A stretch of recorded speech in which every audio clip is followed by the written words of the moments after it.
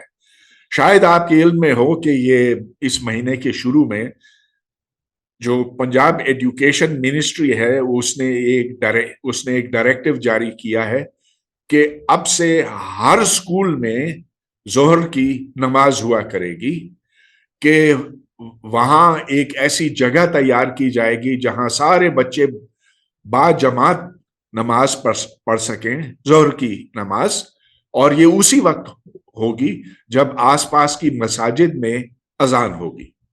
اچھا, کبھی ان لوگوں نے یہ نہیں کہا کہ بھائی یہاں پر کوئی لیبارٹریز ہونی چاہیے, کہ لائبریری ہونی چاہیے, کہ کھیل کا میدان ہونا چاہیے, صاف پانی وغیرہ وغیرہ.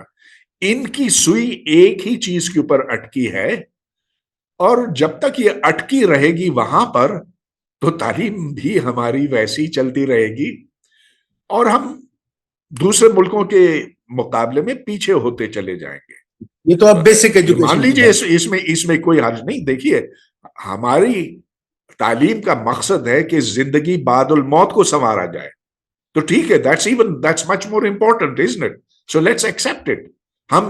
This education is for life after death. It's not for education for the here and now. یہ تو بیسک ایجوکیشن میں مان جاتا ہوں. What about the universities? Universities میں اب آپ کے فزکس کے کتنے ڈپارٹمنٹس ہیں, وہاں لیبارٹریز بھی ہیں. اب میں قائد اعظم یونیورسٹی میں دیکھتا ہوں بہت بڑی لیبارٹریز ہیں, پتہ نہیں فزکس یہ فزکس وہ, 8 ڈپارٹمنٹس ہیں, آرٹیفیشیل انٹیلیجنس بھی ہے, بہت ساری چیزیں. تو کیا یونیورسٹیز کے نظام میں آپ اس پہ بھی آپ کریٹیکل ہیں؟ یہ تو مان گئے نصاب کی بات, یونیورسٹی میں تو نصاب کی بات نہیں نا, وہاں کیا پرابلم ہے؟ اچھا, تو the value system continues over there. ادھر ایسے ہے کہ رٹا چلتا ہے whether you're doing your BSc, your MSc in physics or chemistry or biology or whatever, there is no attempt made by the teachers, by the professors, to change that way which they have been accustomed to. So the rot is perpetuating the rot.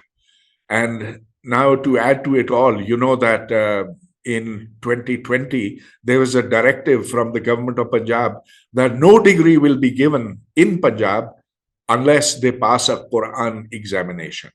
Well, of course, that was not adhered to because it could not be adhered to. It's just two-way out. But we give Hafiz-e Quran extra marks in entrance. And you may not know, but in some universities, in fact, in most universities, what happens is that the teacher enters the classroom, for the first 5 minutes does tilawat, then translates it, and then spends the next 45 minutes just regurgitating his notes. Now, that kind of stuff makes a mockery of higher education. So we have become what Richard Feynman used to call cargo universities. That is, they have the outward appearance of being universities, but in fact they are not. But ادبو صاحب ایک اور problem ہے, میں دیکھتا ہوں اپنے economist میں نے بڑی کوشش کی اپنے اکانومسٹ کو ایک نیٹ ورک بنا کے کام کرنے کی. میں نے ایک پروجیکٹ فلوٹ کیا راستہ, جس کے اندر وہ گرانٹس بھی ان کو دیتا تھا اور وہ آ کے پروپوزلس بھی دیتے تھے. 300-400 پروپوزل آتے تھے ایک وقت میں. پھر ان کے ساتھ ویبینارز بڑے کیے, کانفرنسز بڑی کی, اور ابھی بھی کر رہا ہوں. جو میں ایک چیز دیکھتا ہوں جو بڑی حیرانگی کی بات ہے, جن حکومت کا کوئی قصور نہیں, کہ یہ وہ بچے ہیں جو اسکالرشپ پہ باہر جاتے ہیں, پی ایچ ڈی بھی کر لیتے ہیں, یہاں سے بھی پی ایچ ڈی کر لیتے ہیں اور یہ پڑھا رہے ہیں اور کئی ان میں سے پروفیسر بھی بن گئے. پر جو مزیدار بات ہے کہ حالانکہ ان کا پروفیسر کا ٹائٹل بھی ہو گیا ہے, ان کے پاس پبلیکیشن بھی, ان کے پاس سب کچھ ہے, پر ان کا سبجیکٹ میٹر میں انٹرسٹ بالکل نہیں ہے. They have a very mercantilist approach to education. میں نے نمبر پورا کر لیا, بس یہ ہے.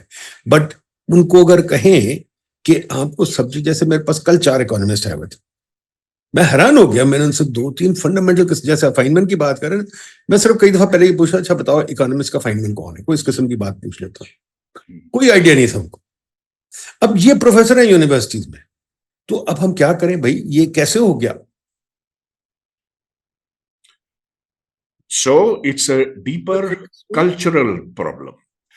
دیکھیے اس میں میں صرف حکومت پاکستان کو نہیں قصوروار ٹھہرا سکتا, وہ ہے ضرور, لیکن یہ مسئلہ اس سے کہیں بڑا ہے.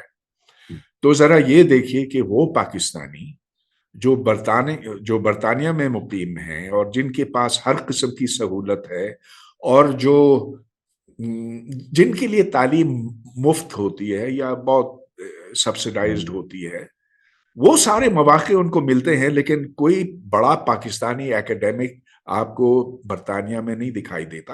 اکا دکا شاذ و نادر کہیں کہیں نظر آتے ہیں, لیکن خاص طور پر سائنسز میں کیمبرج ان سے خالی ہے, آکسفورڈ ان سے خالی ہے. تو کیوں ہے جبکہ انڈینز بھرے ہوئے ہیں؟ اس کی وجہ یہ ہے کہ بنیادی جو اپروچ ٹو نالج ہے وہ غلط ہے. وہ نہیں, میں نہیں کہہ رہا ہوں غلط ہے, سوری, میں واپس لیتا ہوں. وہ دوسری دنیا میں جانے کے لیے بہت ٹھیک ہے, اس دنیا کے لیے وہ ٹھیک نہیں ہے. ذرا یہ دیکھیں کہ آپ کے جو بڑے پروفیسر ہیں ان کے گھروں میں کوئی کتابیں ہوتی ہیں؟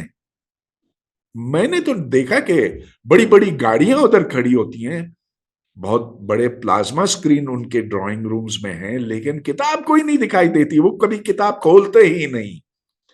اچھا, ابھی ندیم, میں نے ایک گولڈ میڈلسٹ سے حال میں بات کی, کچھ دن پہلے بات کی, and she is reasonably okay, smart. اس کو ایف ایس سی میں 1100 نمبر ملے, بی ایس سی میں اس کو گولڈ میڈل ملا ہے, سب کچھ. She has never read a book in her whole life, نہ انگلش میں نہ اردو میں. تو جب علم کا طلب ہی نہ ہو, جب وہ پیاس نہ ہو, تو پھر آپ بے شک اس کو لے جائیں, دریا پہ بھی لے جائیں, وہ نہیں پیے گی, نہیں پیے گا. You can take a کیا ہے horse to the well, but you can't make it drink. میں ایک اور طرف اس کو لے جاتا ہوں. آپ مجھے بتائیے, برطانیہ میں جو یا ہر ملک میں جو ایجوکیشن آئی اور جو تحقیق آئی, جو سائنٹیفک ڈسکوری آئی, وہ تو یونیورسٹی سے پہلے آئی.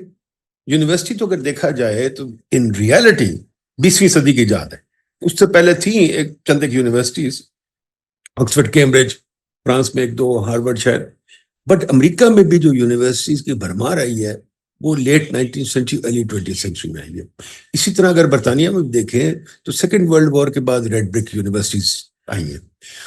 بٹ اس سے پہلے آپ کی تحقیق بہت اچھی جاری تھی.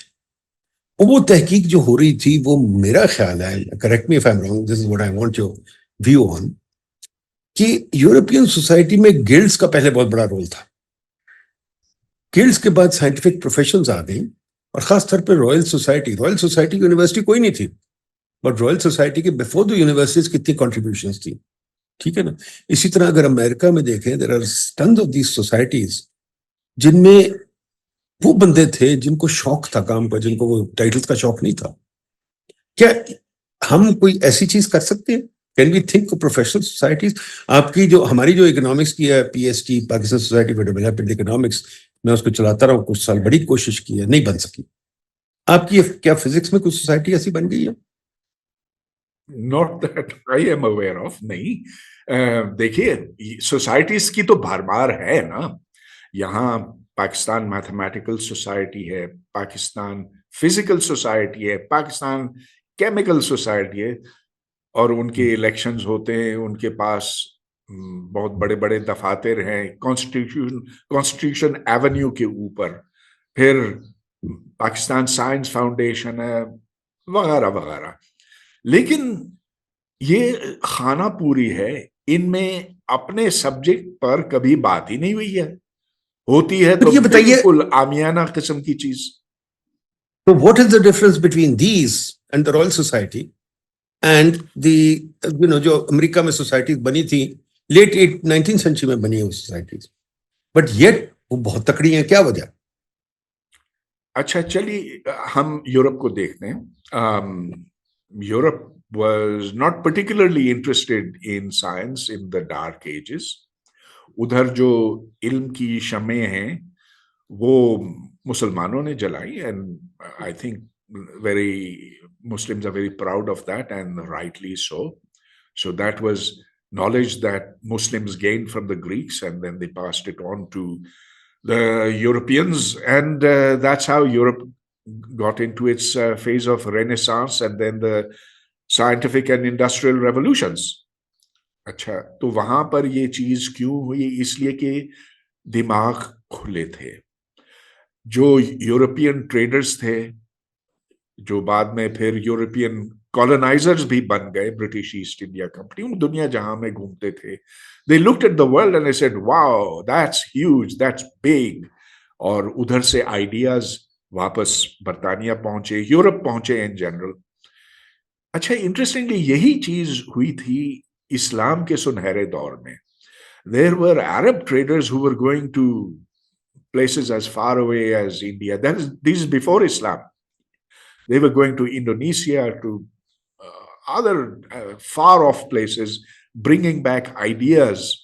And when Islam came around, these traders were very important in persuading the Khalifas of that time that they needed to open their eyes, and that's what made Muslims so receptive of Greek ideas. And those Greek ideas then were further developed by Muslims, and that propelled Islam into becoming a major civilization. لیکن ندیم وہ سوچ جو ہے نا اس زمانے کی, وہ ادھر ہی تک محدود رہی. to Baghdad, to parts of Iran. It never spread to India.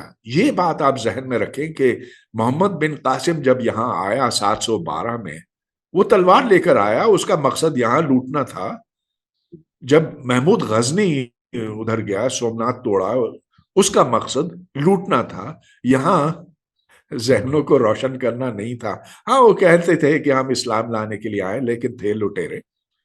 تو they never brought with them any kind of knowledge. They didn't bring anything like what Al-Farabi had to say, or what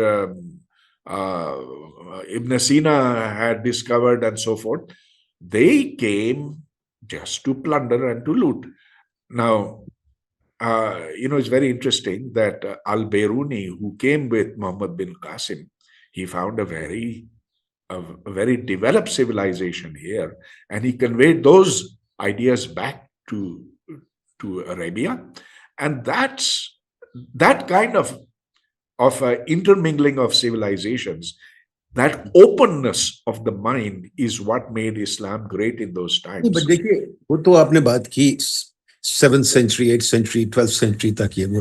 But دیکھیے, even if you go back to England, when Richard II was engaged in his crusades, there were scientists involved in England who were working away, and most of the scientists were priests. مطلب Saint Thomas of اکوائنس یا وغیرہ وغیرہ وہ تھے. مسئلہ یہ ہے کہ ان کی کلچر میں ٹھیک ہے سائنس میں مانتا ہوں, پر اب ہم بیٹھے ہوئے انٹرنیٹ ایج میں, اور ہمارا ڈائسپورا ٹریڈرز, آپ کہہ رہے ہیں ہمارا ڈائسپورا باہر امریکہ میں بے تحاشا بیٹھا ہوا, آپ ان کو جانتے ہیں, میں بھی جانتا ہوں, اور وہ بھی پچھلے ہفتے 10,000 بندے ایک بڑی کانفرنس پہ آئے ہوئے تھے. تو ہمارا ڈائسپورا وہ ٹریڈرز کی طرح ہم میں نالج کا شوق کیوں نہیں ڈال رہا, اور ہمارا ڈائسپورا بھی وہاں وہ اسکالرز نہیں پروڈیوس کر رہا. تو مانا سر سید فیل کر گئے. بٹ یہ بتائیے کہ ہمارے جو پروفیسرز جو یونیورسٹیز ہیں, کیا ہم سوچ و خیال و فکر کا نظام نہیں پیدا کر سکتے؟ جو میں نے دیکھا سوچ و یہ نظام really lies in, for example, things like conferences, seminars, sharing of information, جو پرانے زمانے میں ہوتا تھا, جو کیا کہتے تھے جن کو یہ جس کو اردو میں کہتے ہیں مکالمے. They used to have these conversations across each other in discourses and وغیرہ dialogues and various things. وہ یہاں کیوں نہیں ٹریڈیشن سیٹ اپ ہو رہی despite all our efforts؟ یہاں مناظرے ہوتے تھے، وہ بھی نہیں اب ہوتے ہیں. نہیں ہوتے نا، بالکل. دوز ریلیجس ڈسپیوٹس نہیں ہوتے باوجود اس کے کہ یہاں پروفیسرز ہفتے میں ایک نیا پرچہ لکھتے ہیں، لیکن کبھی وہ پبلک میں سامنے نہیں آتے، بتاتے نہیں کہ انہوں نے کیا ہے. تو دیکھیے ندیم، یہاں جو ریوارڈ سٹرکچر ہے وہ بہت بگڑا ہوا ہے. اگر ریوارڈ اور پنشمنٹ سٹرکچر جو ہر ادارے کے لیے انتہائی ضروری ہوتا ہے اس کو درست کیا جائے تو اس سے یہاں پر بہتری آ سکتی ہے. لیکن What would you جو recommend? خاص طور پر scrap this idea of papers being counted towards your promotion, of you being being given a cash reward for the number of papers that you've written. Instead, devise a mechanism where first of all you are allowed to keep your job by passing an exam which tests your basic understanding of the subject. یہاں جو physics کے professors ہیں، mathematics کے professors ہیں، فل professors ہیں، وہ امریکہ کے high school کے ایگزام بھی نہیں پاس کر سکتے ہیں. اگر ان کے سامنے GRE کا ایگزام رکھو تو ان کے ہاتھ پیر ٹھنڈے ہو جائیں گے. اس طرح کی چیز کو ہم نے بڑھاوا دے کر اپنے پاؤں پہ کلہاڑا مارا ہے، اپنے پورے نظام کو برباد کیا ہے، اور اس کو ٹھیک کرنے کے لیے یہ پہلا قدم ہو سکتا. اور کم از کم اگر آپ فل پروفیسر کو اس پر نہیں راضی کر سکے، کم از کم جو نئے آنے والے ہیں ان کو تو آپ پرکھیں کہ کیا ان کو بولنا آتا ہے، کیا ان کو اس سبجیکٹ کے بارے میں بیسکس آتی ہیں کہ نہیں. اس کے بعد پھر آپ اس کو کنسیڈر کر سکتے ہیں. اب معاملہ ندیم تھوڑا سا مشکل ہو گیا کیونکہ جو گیٹ کیپرز ہیں، اکیڈیمیا کے گیٹ کیپرز ہیں، میرا مطلب ہے chairpersons, deans, vice chancellors, وہ خود اتنے گرے ہوئے ہیں، وہ خود اکیڈیمیا سے اتنا دور ہیں کہ یہ ذمہ داری ان کو دینا، اس کا مطلب یہ ہے کہ یہ پورا نظام پھر بیٹھ جائے گا. So it's become harder and harder with time. تو پھر یہ بات بتائیے، let's look at two things for start. ایک تو یہ جو HEC نے سسٹم بنایا ہوا ہے کہ پرچے گنو. اب میں آپ سے بات پوچھنا چاہتا ہوں، I don't know well enough. مجھے اکنامکس پہ پتا ہے، for example as I said میرا کلاس فیلو نوبیل جیت گیا، پال رومر. اس کے میرا خیال بہت سے بہت 8-10 پیپرز ہیں، زیادہ نہیں ہے. رونلڈ کوس بہت بڑا اکانومسٹ، اس کو نوبیل ملا. اس کے میرا خیال اگین میرے پاس اس کے کلیکٹڈ پیپرز کی والیوم ہے، it's no more than even 0.3 کیا کہتے ہیں انچز تھک. اس کے بھی کوئی 8-10 پیپرز ہیں. آئنسٹائن کے کتنے پیپرز تھے؟ وہ آئنسٹائن کیا یہاں پروفیسر بن سکتے جتنے پیپرز اس کے تھے؟ ہاں آئنسٹائن بن جاتا، وہ بن جاتا، لیکن اس کے پرچے کوئی 200 کے قریب تھے. He was quite prolific in the number of papers also there. But there must be لیکن physicists who are not that prolific. of course there are lots of physicists like that. Louis de Broglie, he didn't even finish his PhD, and he wrote only one paper in his life, I think. And that is a name that everybody who learns physics is familiar with. وہ جو Bowie ہے beautiful mind, جان نیش، اس نے 2 paper لکھے تھے، پاگل ہو گیا اور اس کو نوبیل مل گیا. ٹھیک ہے نا، وہ جان نیش تو یہاں پروفیسر نہیں لگ سکتا. نہیں، وہ نہیں لگ سکتا. یہاں دیکھیں اصل چیز یہ کہ how much have you contributed to that subject in the world of ideas. آپ کا کتنا امپیکٹ رہا ہے اس فیلڈ کے اوپر، اسی حساب سے آپ کی قدر و قیمت طے کی جاتی ہے اس شعبے کے اندر. تو پھر ہر بندہ میرے پاس جو آتا ہے وہ امپیکٹ فیکٹر لے کے آتا ہے. میرا امپیکٹ فیکٹر اتنا ہے. اب امپیکٹ فیکٹر آپ چیلنج کیسے کرتے ہیں؟ ہاں، تو جب جس کو اس نظام کو جو پلے کرنا جانتے ہیں، انہوں نے ہر چیز طے کی ہوئی ہے. سائٹیشن کارٹیلز بنے ہیں، تو آپ کی میری دوستی ہے, آپ میرا پیپر سائٹ کریں گے, میں آپ کا کروں گا, اور یہ جال پورے بچھ گئے ہیں دنیا جہاں میں. اور اس میں یہ سارے پاکستانی اور عرب پیش ہیں, تو they have learned how to play that game. So have Indians.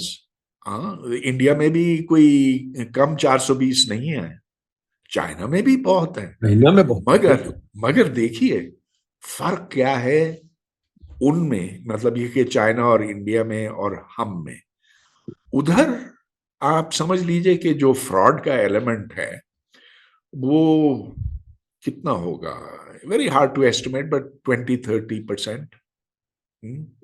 Pakistan میں جب 95% فراڈ ہے اور 5% ایسا ہے جو اس فیلڈ کے لیے اس کے مطابق ہے, اس کے لیے مناسب ہے, اس کے سٹینڈرڈز کے برابر ہے, تو پھر بہت بڑا فرق پڑتا. کیونکہ پھر ایک اور مسئلہ ادھر آ جاتا ہے, گیٹ کیپرز کا مسئلہ. آپ نے گیٹ کیپرز بڑی اچھی ٹرم یوز کی. وہاں میں دیکھتا ہوں جو گیٹ کیپرز ہیں نا, فار ایگزامپل میں اکنامکس کی بات کرتا ہوں, ہمارے جو گیٹ کیپرز ہیں وہاں جو اکنامک سوسائٹی میں, American Economic Society, Royal Economic Society وغیرہ میں جو گیٹ کیپرز ہیں, they are very credible. Like Jeffrey سیکس کو لے لیں, اس کی ماشاءاللہ آج کل he is doing a lot of good work otherwise too, but nobody can challenge his economic credentials. Like آپ لے لیں Noam Chomsky, nobody can challenge his academic credentials. ان میں ایک سسٹم بن گیا ہے ویئر اکیڈیمک کریڈینشل والے لوگ بیکم دا گیٹ کیپرز, اور جو شارلٹنز ہیں they are kind of kept at bay by these gatekeepers who have a good peer review. Is that something that we can create or not? Or is that a correct I think reading? that's a very fair assessment. If you have the stability of a system, the viability of a system depends upon good people being in charge, people with impeccable credentials in their field, who've not only made a difference to the field, but are visibly competent, who have, of course, very strong basics and are ethical. So dekhiye, ethical is so important in this whole game. Without ethics, you cannot have shared values. Without shared values, you cannot create institutions that work. تو یہ باتیں management theory سے ہر ایک کو پتا ہے, لیکن science میں خاص طور پر جہاں کولیجیالٹی, ایک دوسرے پر اعتبار بہت اہم ہے, یہ اتنا اہم ہے کہ اس کے بغیر آپ کوئی سائنٹیفک سٹرکچر کھڑا نہیں کر سکتے. پر حدبوئے صاحب آپ تو بڑے پرابلم رہے ہیں. آپ سوچئے نیوٹن, جس کو آپ سب مانتے ہیں, جس کو اگلے دن اس نے کہا تھا, کیا نام ہے وہ فیمس فزسسٹ نے, اس نے کہا تھا is the greatest genius of all time. میں بھول رہا ہوں اس کا نام, جو بلیک فزسسٹ ہے, کیا نام ہے اس کا, اس نے کہا تھا کہ is the greatest genius of all time. Anyway Tyson, نہیں وہ anyway Neil deGrasse Tyson, Neil deGrasse Tyson, اس نے کہا تھا. بٹ آپ کو یاد ہے Tyson was very mean, sorry, Newton was very mean to that, جس نے کیلکولس ڈسکور کیا تھا اس کے ساتھ, and there was a huge لائبنٹس. دیکھیے اس کی رابرٹ ہوک کے ساتھ بھی لڑائیاں تھی, اس کے ساتھ وہ Newton was a very mean man, very small minded in some ways. لیکن دیکھیے ادھر اس زمانے میں بھی, یعنی کہ 400 سال پہلے بھی, ہر ایک جانتا تھا کہ کون کتنے پانی میں کھڑا ہے, اور اس اعتبار سے اس کی ساکھ بنتی تھی. اس کی قدر و قیمت اس سے طے ہوتی تھی کہ اس نے نئی چیز کون سی ڈھونڈی ہے, دریافت کی ہے. تو ہاں, اس زمانے میں بھی ضرور فراڈز ہوتے ہوں گے. Yeah, in fact, there were those people who said that you can cure diseases by standing in magnetized water, that sort of thing. Lekin they were swept away in the dustbin of history. تو بات یہ ہے کہ institutions survive if there is respect for integrity scientific honesty. دیکھیے اور عثمان صاحب ایک بنیادی اور بات چیز دیکھیں ندیم، بنیادی بات یہ کہ جو علم کی نوعیت ہے نا، وہ ہمارے ذہنوں میں اور ہے اور ان کے ذہنوں میں اور ہے. ہمارے ذہن میں یہ کہ اگر اوپر سے اترا ہے یا کسی بڑے آدمی نے کوئی بات کہی ہے تو اس کی سچائی اسی سے جانچی جائے، جبکہ جو ایمپیریکل طریقہ ہے وہ یہ کہ دیکھو اس میں، اس کو پرکھ کے دیکھو کیا یہ ٹھیک ہے کہ نہیں. نہیں بالکل صحیح ہے. دیکھیے ایک اور بھی چیز جو بڑی مزدار ہے جو میں نوٹ کرتا ہوں کہ جو میرا خیال ہے جو سائنس چلی ہے، میں لوگوں کو کہتا ہوں ہمیشہ کہ جو بھی تحقیق ہماری سوچ شروع ہوئی ماڈرن زمانے کی، اس سے پہلے بھی تھی برخیر، شروع ہوئی ود سوکریٹک ڈائلاگس. ٹھیک ہے جی، جو پلیٹو نے ریکارڈ کی. پلیٹو نے اپنے استاد کے ریکارڈنگ کی اور ایک قسم کی اس نے ڈائلاگز ہمیں پیش کر دیے. سوکریٹس نے خود کچھ نہیں لکھا تھا، بٹ خیر وہ ڈائلاگ آ گئے. اس کے بعد اگر آپ دیکھیے ڈائلاگ کی ٹریڈیشن تھرو آؤٹ چلتی رہی تھرو دا 19th-20th سینچری. ایک بندہ ہے اکانومسٹ، اکنامک ہسٹورین جوئل موکر، اس نے کتاب لکھی ہوئی ریپبلک آف لیٹرز. وہ کہتا ہے کہ جی یہ while these guys were fighting their wars, Napoleonic wars اور یہ اور سب کچھ ہو رہا تھا، Europe was doing all these 100 years wars, 30 years wars وغیرہ، the scientific letters tradition was there. People were writing to each other and it's the scientific letters that became Royal Society first articles and then you led to journals. But the whole of the way I look at science or even economics, I read popular science, I'm not a scientist. But I see a lot of debates. Einstein اور اس کی debate تھی nails bore کی. ٹھیک ہے، تو یہ جو debates والی بات ہے ہمارے کلچر میں تو یہ آئی نہیں ابھی تک، جس کو آپ مناظرہ کہتے ہیں. بٹ لیو دیٹ اسائڈ، ہمارے ایکیڈیمک کلچر میں conference is treated as a تماشا، اٹس ناٹ اے ڈیبیٹ.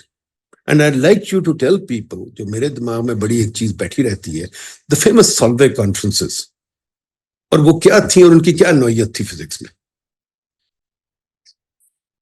ہاں چلیے، وہ سالوے کانفرنسز جس کا آپ نے ذکر کیا، جہاں بہت بڑے آئیڈیاز پہلی بار پیش ہوئے، اس زمانے میں quantum mechanics, nature of measurement, light کی ماہیت، یہ تمام چیزیں زیر بحث آئیں. ان کے اوپر کسی کی کچھ رائے تھی، کسی کی اس سے مخالف تھی، لیکن ان کی بنیاد ایک ہی تھی: everything has to be measurable, everything has to be logically constituted. تو یہ ان کی روایت کا حصہ تھا. اور بتائیں وہ حصہ جو کبھی پارٹیسپیٹ کرتے تھے، کون لوگ پارٹیسپیٹ کرتے تھے؟ وہ بائی انویٹیشن آتے تھے اور اس زمانے کے بڑے لوگوں کو ہی دعوت ہوتی تھی.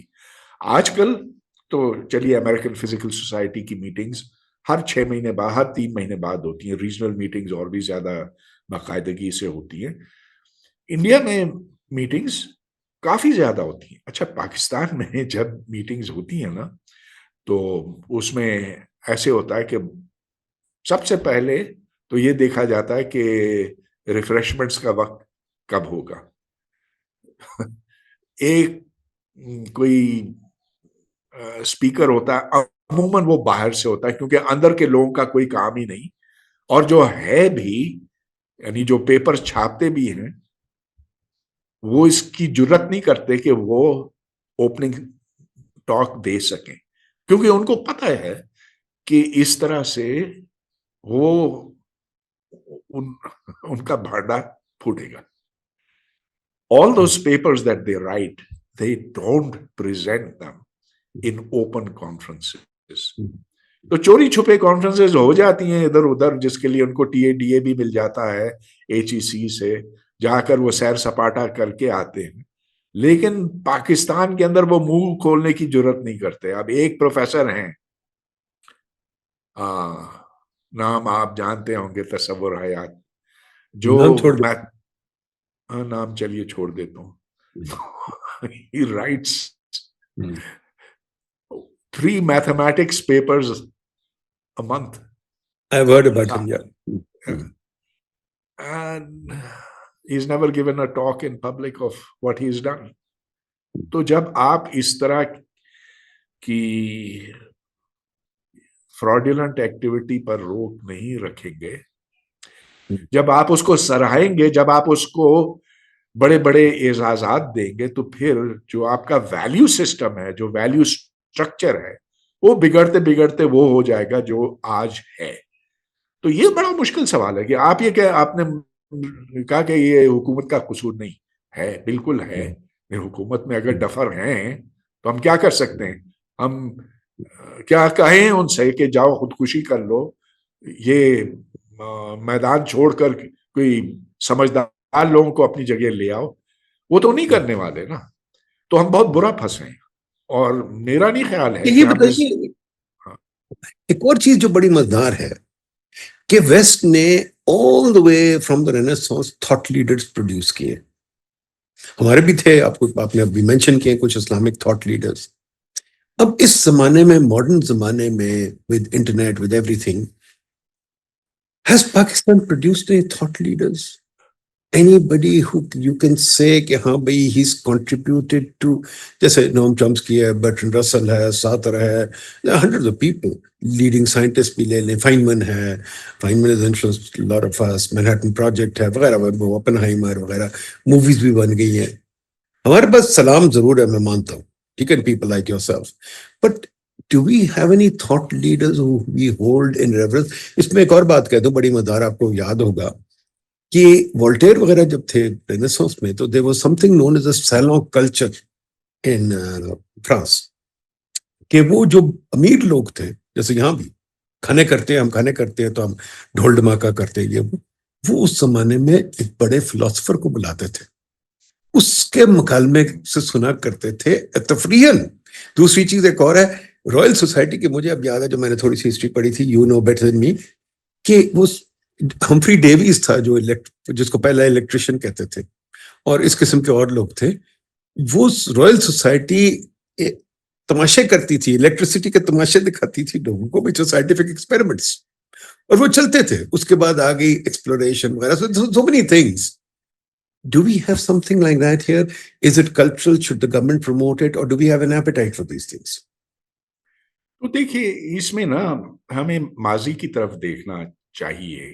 کیا پہلے ایسے ہوتا تھا؟ مغل زمانے میں ہاں بڑی خوبصورت عمارتیں کھڑی کی تھیں. تانسین تھا, ان کے درباروں میں بڑی عمدہ اردو شاعری ہوتی تھی, مصوری بھی, یہ سب کچھ. امیر خسرو. لیکن امیر خسرو, لیکن کہاں ادھر فلسفی بلائے جاتے, میرے علم میں تو نہیں ہے. کوئی لکھنا پڑھنا ایسا ہوتا نہیں تھا. شاعری اپنی جگہ پہ بہت اچھی بات ہے. It's a very refined form of human expression.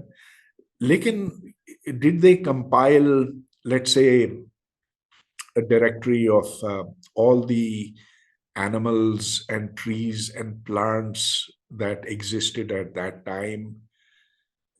وہ چیزیں جو یورپ میں ہوا کرتی تھی اس زمانے میں, you have very detailed maps of regions over there. تو یہ نہیں ہوا نا. جب انگریز آیا یہاں پہ تو پہلی بار یہاں پر اس نے جا کر دیکھا کہ یہ دریا ہے, ان دریاؤں سے یہ کنال نکلتے ہیں, یہ شاخیں نکلتی ہیں. ادھر the first dictionary, English Urdu, was made by a guy called Fallon.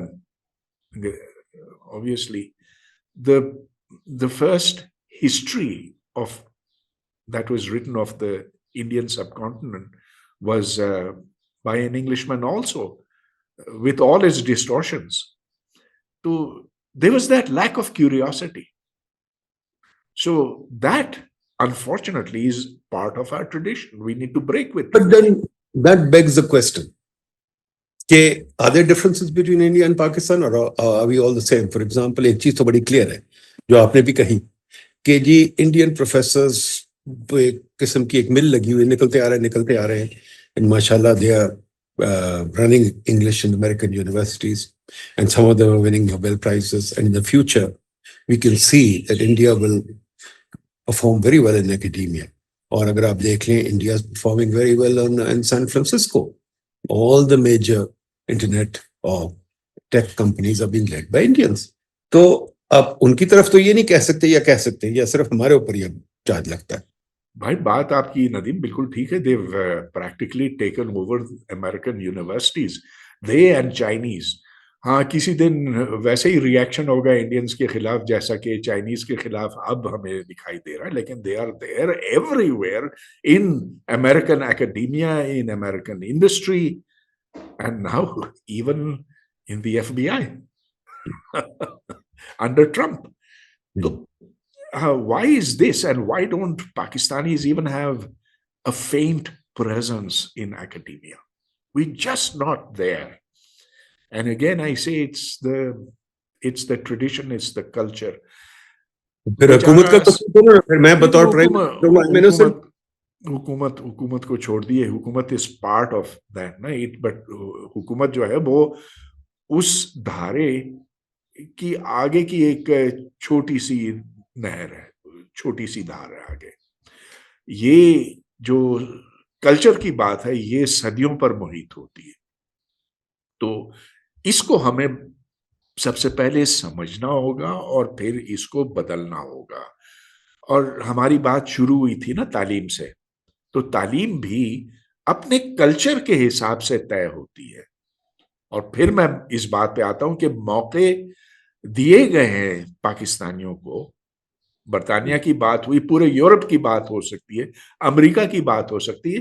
There is no lack of opportunity for Pakistanis in all these places, but they don't take advantage of that.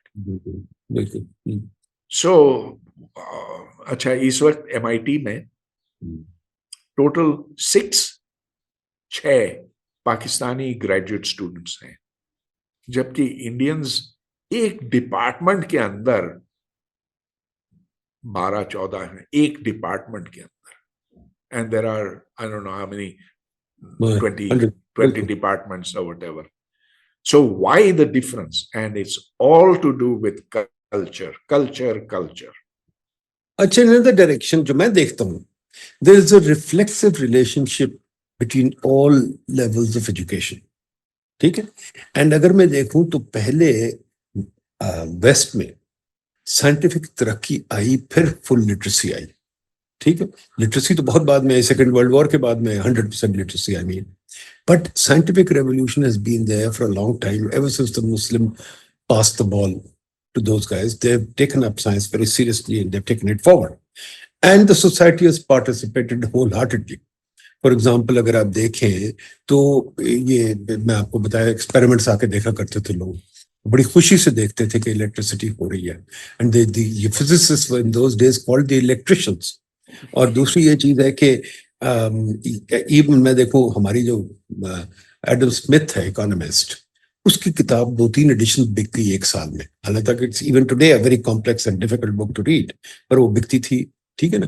ہماری آج بھی کتابیں 500, آپ تو لکھتے رہتے ہیں, آپ تو جانتے ہو کہ 500 کاپی بیچنا بہت مشکل ہے, سوسائٹی میں ابزارپشن نہیں ہے. But I want to go in other direction کہ آپ جو HEC کو آپ بھی کرٹیسائز کرتے ہیں, میں بھی کرتا ہوں. HEC نے ابھی ایک پروجیکٹ لانچ کیا ہے HEC گورننس کا, یونیورسٹی گورننس کا. ہم نے بیٹ کی تھی, اس پر ریجیکٹ کر دی, دیٹس بسائڈ دا پوائنٹ. انہوں نے رکھ لیا کسی کو, ٹھیک ہے. بٹ اگر سپوزنگ آپ کو دیا جائے یونیورسٹی گورننس کا پروجیکٹ کہ جس کو چینج کرے, آپ نے ابھی کرٹیک کیا تھا کہ گیٹ کیپرس ہے, how would you reinvent university governance in Pakistan? Oh, you're asking a very big question without a warning on me. So, well, first of all, change the way in which you choose your students, your faculty, and your gatekeepers. Each of these has to be separately disaggregated, and broadly speaking, we shall have to go the way the rest of the world has gone in each of these. On the matter of students, for example, this calls for a national examination in which you will have maybe 100,000 applicants, and you will choose maybe 5,000 from them as suitable for going on to university. یہی چیز ہوتی ہے ایران میں,